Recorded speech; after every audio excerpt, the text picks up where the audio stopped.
Alhamdulillah Duminas sa'ada fid dunya wal akhirah Liman amana wa amila amalan solihan Wa ashhadu an la ilaha illallah wahdahu la syarikalah Wa ashhadu anna muhammadan abduhu wa rasuluhu alladhi la nabiyya ba'dah Amma ba'du. Sahabat Harmoni rahimakumullah, Alhamdulillah pada kesempatan sekarang Allah menakdirkan untuk saya bisa kembali mengisi di kajian rutinitas kajian fikih Kitab Bulughul Maram setiap hari Jumat, meskipun beberapa pertemuan kemarin sempat terhenti dulu dikarenakan ada beberapa kendala yang saya sendiri agak kesulitan untuk datang ke studionya. Tapi alhamdulillah dengan izin Allah menakdirkan untuk bisa menyapa kembali, untuk bisa mengisi kembali kajian-kajian Islami di TV Harmoni. Mudah-mudahan dari segala aktivitas kita ada dalam ridho Allah Subhanahu wa Ta'ala.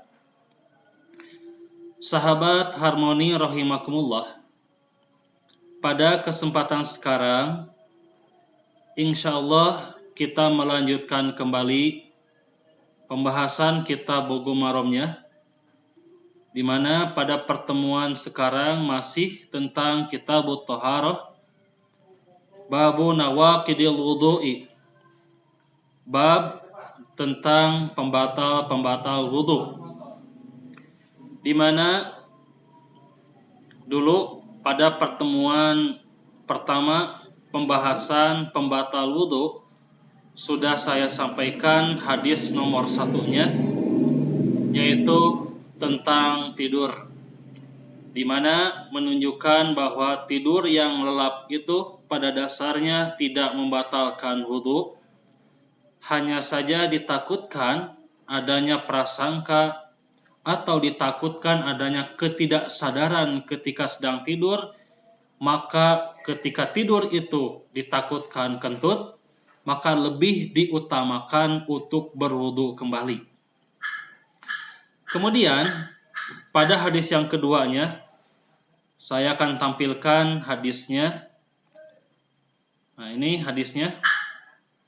Hadis yang kedua dari kitab Bulughul Maram, Kitabut Thaharah, Babu Nawaqidil Wudu, bab tentang pembatal wudu. Hadis yang kedua ini diterima dari Aisyah radhiyallahu anha. Mudah-mudahan Allah meridhoi kepadanya. Qalat, ia berkata, Ja'at Fatimatu bintu Abi Hubaishin. Telah datang Fatimah binti Abi Hubaish ila Nabi sallallahu alaihi wasallam, kepada Nabi sallallahu alaihi wasallam. Faqalat, kemudian Fatimah berkata, Ya Rasulullah, wahai Rasulullah, inni imra'atun ustahadu fala atharu.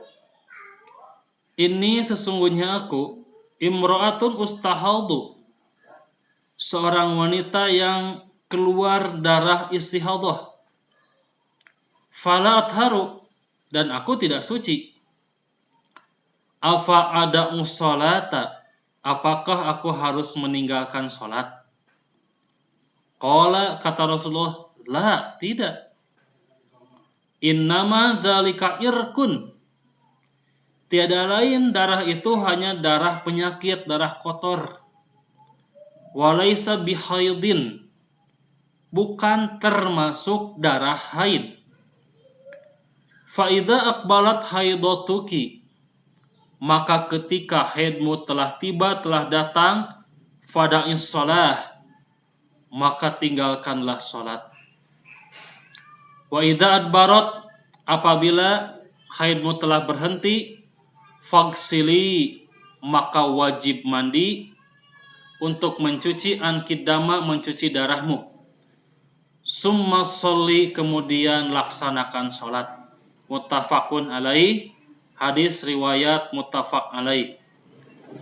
Walil Bukhari, dan menurut riwayat Imam Al-Bukhari terdapat lafaz tambahan summa tawaddo'i likulli sholatin, kemudian berwudulah engkau tiap-tiap akan melaksanakan sholat. Wa asyara Muslimun, dan Imam Muslim memberikan isyarat ila annahu, bahwasanya beliau hadafaha amdan, menghapus kalimat tersebut secara sengaja. Sahabat harmoni rahimakumullah, hadis ini ditahrij oleh Imam Ibnu Hajar di dalam kitabnya Kitab Bulughul Maram dengan menetapkan dua periwayatan, yaitu muttafaqun alaih Bukhari dan Muslim. Beliau merujuk kepada kitab-kitab hadis mukhtasar sebelumnya seperti Al-Ilmam dan yang lainnya, di mana menyebutkan muttafaqun alaih, dan beliau pun setuju bahwa cukup dengan memberikan hadis ini dengan riwayat Bukhari dan Muslim. Namun kalau kita tahrij, ternyata hadis ini banyak sekali diriwayatkan oleh beberapa muhorij. Di antaranya kalau kita ingin melihat hadis ini, kita bisa melihatnya di dalam Imam Al-Bukhari dalam kitab Sahihnya, juz ke-1 halaman 55, nomor hadis 228. Meskipun nanti ada perbedaan nomor karena pentahqiq ataupun percetakan itu mempengaruhi terhadap nomor hadis. Kemudian ada juga dalam juz 1 halaman 68, nomor hadisnya 306 dan selanjutnya. Kemudian Imam Muslim juga meriwayatkan di dalam kitab Sahihnya juz 1 halaman 180, nomor hadisnya 333, dan Imam Malik pun meriwayatkan di dalam kitab Al-Muwatta'nya juz 1 halaman 83, nomor hadisnya 50 dan 198.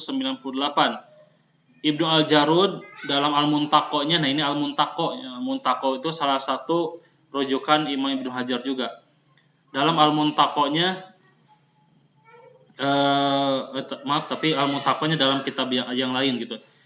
Nah, di sini Ibnu Al-Jarud di dalam Al-Muntaqo'nya juz 1 halaman 47, nomor hadisnya 123. Ibnu Hibban pun meriwayatkan nomor hadisnya 1348.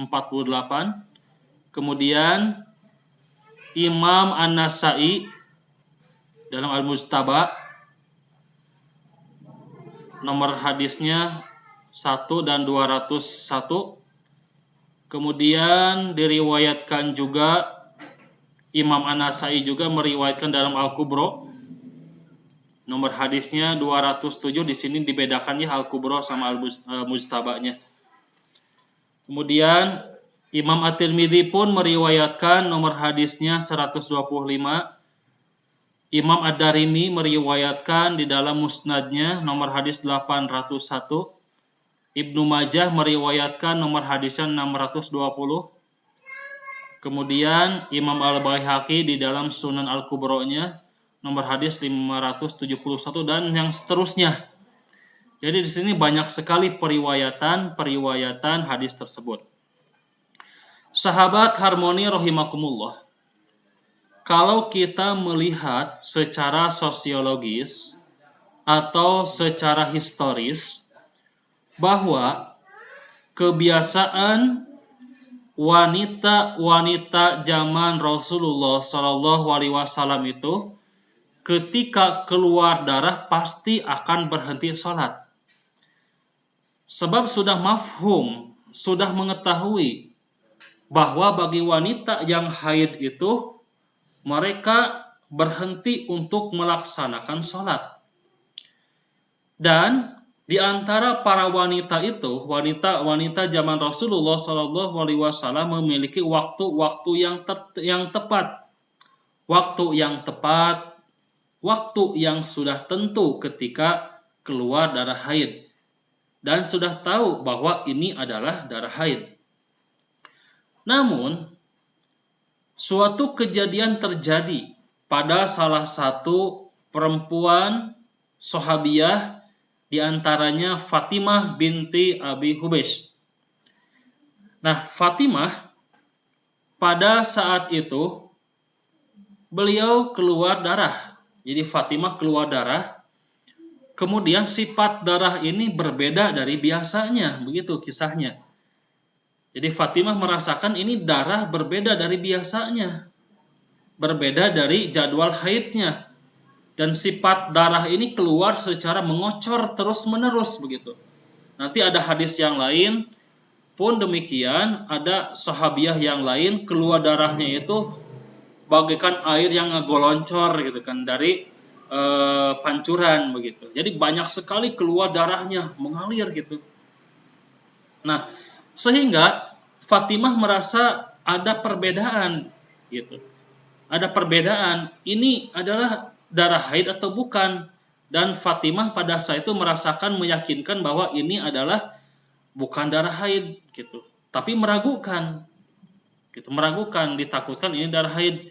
Kemudian Fatimah mendatangi kepada Rasulullah SAW. Kemudian Fatimah berkata kepada Rasulullah bahwa sesungguhnya aku adalah perempuan yang keluar darah istihadah dan aku tidak suci. Nah, disinilah keraguannya. Fatimah menyebutkan ini darah istihadah dan meyakinkan dirinya aku tidak suci, maksudnya keluar darah, sebab mafhum pada saat itu setiap keluar darah berarti tidak suci begitu. Hanya saja ada keraguan, kemudian bertanya kepada Rasulullah. Kemudian Fatimah bertanya, "Afa ada usolah? Ya Rasulullah, apakah aku harus meninggalkan sholat?" Nah, di sini. "Ya Rasulullah, aku keluar darah istihadah. Apakah aku harus meninggalkan sholat?" Nah, kemudian kata Rasulullah SAW, tidak, jangan meninggalkan sholat. Sebab darah yang kau alami itu merupakan darah kotor, darah penyakit, bukan darah haid. Terkait meninggalkan sholat, maka Rasulullah menjelaskan, apabila waktu haidmu telah tiba, maka tinggalkanlah sholat. Apabila berhentinya darah haid, maka wajib untuk melaksanakan mandi, membersihkan darah tersebut. Jadi bersih-bersih maksudnya dari setelah haid. Kemudian laksanakanlah sholat. Sahabat harmoni rahimakumullah. Di sini berarti ada perbedaan. Yang harus kita pahami bahwa ada berapa macam darah yang keluar pada diri perempuan. Ini yang pertama kali yang harus kita pahami. Ada berapa macam darah. Kemudian dari darah-darah itu mana yang harus tetap melaksanakan sholat, mana yang harus berhenti sholat. Maka kajian pertama kita ini adalah, yang pertama kita harus membahas darah-darah apa saja yang keluar pada diri perempuan melalui kemaluannya. Nah, di sini kita bahas tentang macam-macam darah wanita. Yang pertama, darah wanita itu yang pertama disebut dengan haid. Darah haid. Ini sudah saya jelaskan terkait darah haid. Insya Allah nanti juga ada pembahasan yang selanjutnya khusus tentang darah haid. Tapi untuk gambaran, darah haid itu kata Rasulullah sifatnya adalah darah segar kehitam-hitaman, pekat gitu. Darah segar kehitam-hitaman. Ada juga yang menyatakan merah tapi agak hitam, tapi sifatnya segar. Keluarnya ada yang memiliki waktu yang tepat. Misalkan tiap bulan keluarnya tanggal 5. Jadi tiap tanggal 4 atau tanggal 5 selalu keluar. Biasanya berhentinya 7 hari. Kalau tanggal 5, 5, 6, 7, 8, 9, 10, 11. tanggal 11 atau tanggal 12 itu selalu berhenti. Tanggal 5 keluar, tanggal 11 atau tanggal 12 berhenti terkait darah haidnya, begitu. Ini sifat darah haid, di mana darah haid ini memiliki waktu keluarnya dan memiliki waktu berhentinya.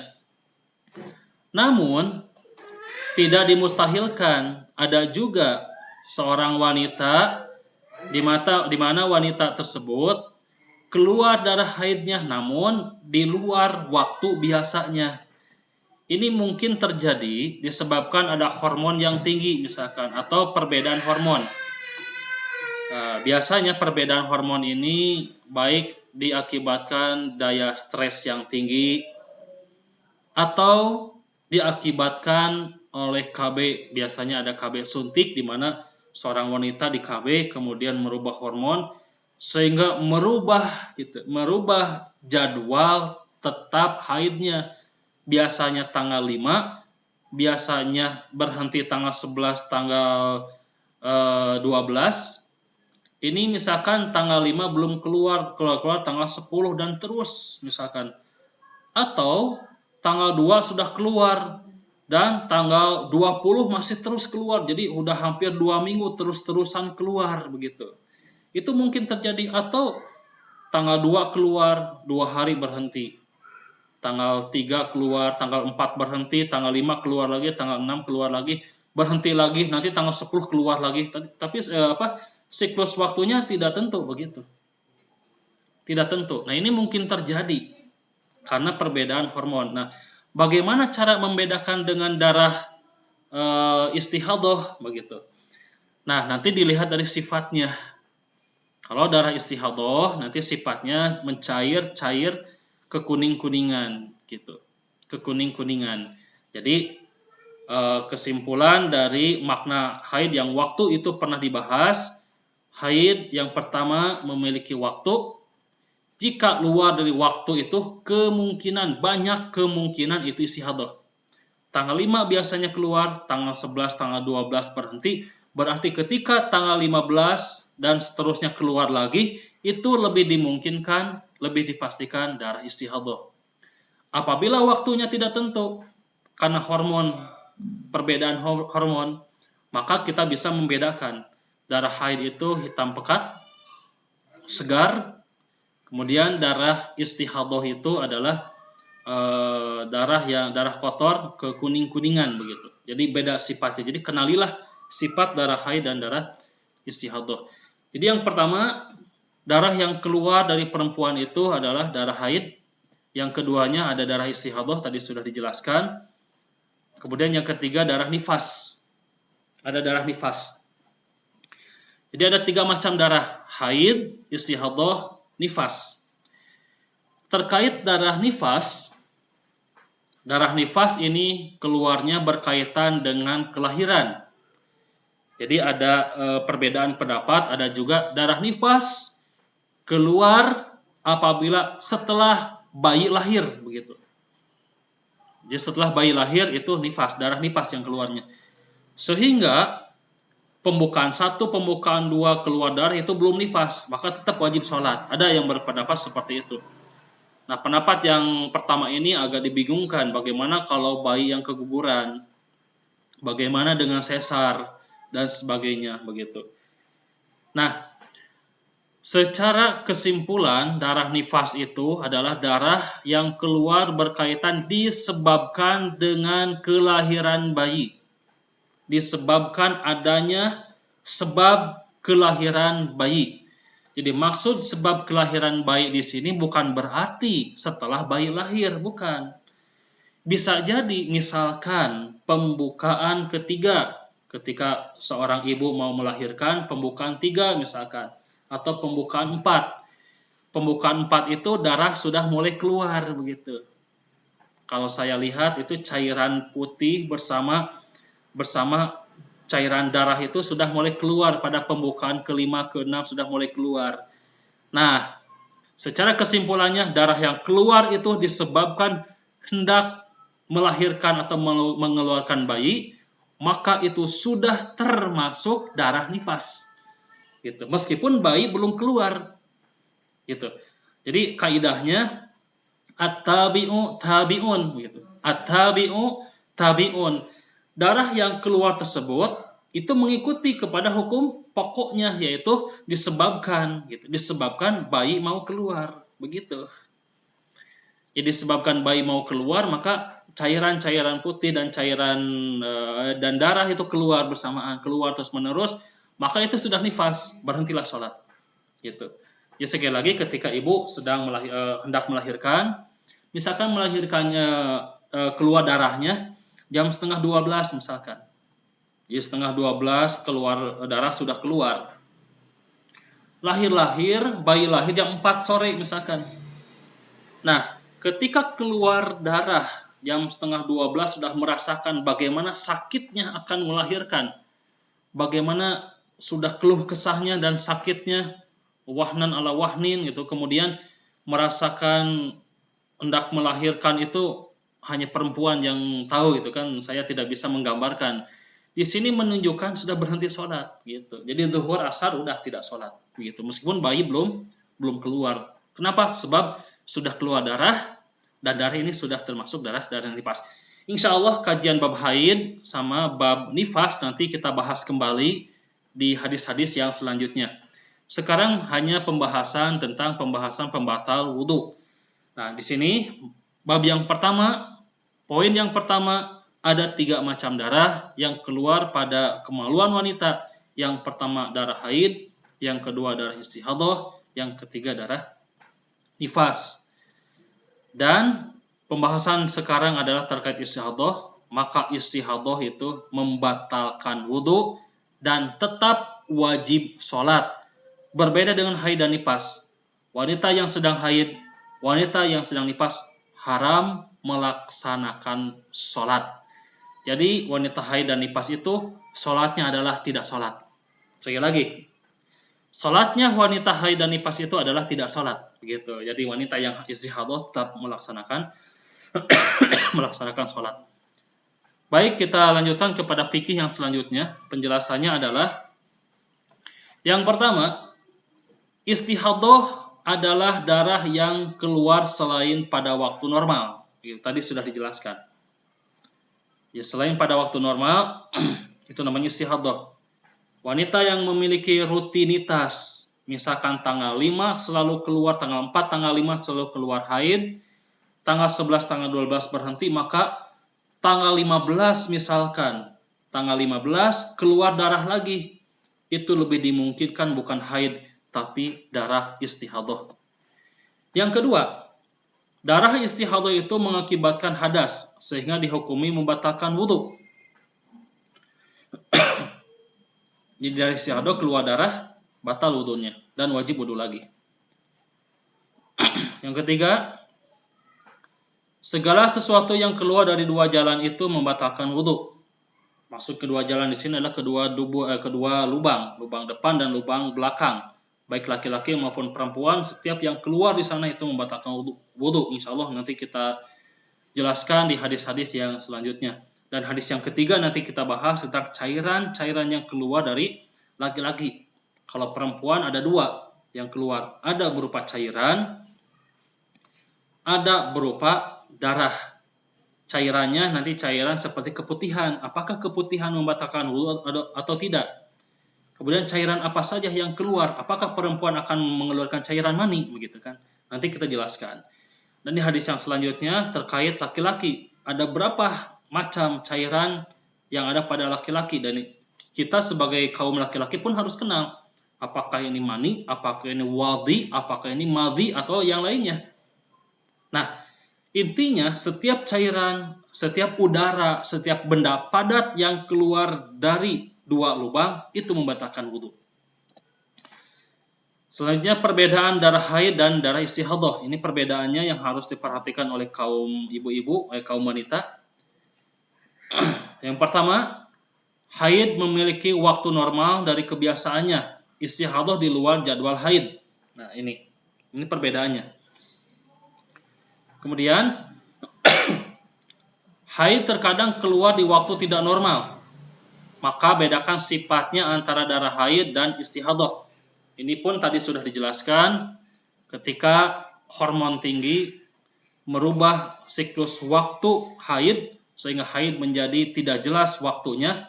Kadang 2 hari sudah bersih, hari kelimanya sudah keluar darah lagi, kemudian hari selanjutnya keluar darah secara terus-menerus sehingga meragukan ini darah haid atau darah istihadah. Maka lihatlah sifatnya. Maka sifat darah haid itu segar, kehitam-hitaman. Kemudian sifat darah istihadah itu kekuning-kuningan, cair. Dan perempuan lebih tahu dalam permasalahan untuk membedakan mana darah haid dan mana darah istihadah. Intinya pada penjelasan sekarang, darah istihadah adalah membatalkan wudu, dan wanita yang keluar darah istihadah, darah kotor, tetap wajib melaksanakan sholat. Jadi pembahasan sekarang, pertemuan yang kedua pada hadis tentang pembatal wudu baru 2. Yang pertama, yang membatalkan wudu itu tidur yang lelap. Sudah saya jelaskan, pada dasarnya tidur lelap itu tidak membatalkan wudu. Jadi pada dasarnya tidur itu tidak membatalkan wudu, hanya ditakutkan kentut karena hilangnya kesadaran maka lebih diutamakan berwudu. Jadi ketika tidur itu hanya prasangka kita, gitu. Prasangka kita tadi kentut atau tidak, begitu. Kemudian ditakutkan tadi kentut karena tidak sadar disebabkan tidur, maka lebih diutamakan untuk berwudu. Kemudian yang keduanya, keluar darah kotor istihadah itu pun membatalkan wudu. Maka setiap keluar darah kotor wajib untuk melaksanakan wudu setiap kali melaksanakan sholat. Sahabat Harmoni, itulah pembahasan yang dibahas pada pertemuan sekarang, di mana pertemuan sekarang membahas hadis yang kedua dari kitab Bulughul Maram tentang pembatal wudu, dan rupanya cukup satu hadis dulu. Insya Allah minggu depan kita lanjutkan kepada hadis nomor 3 masih terkait tentang pembatal wudu.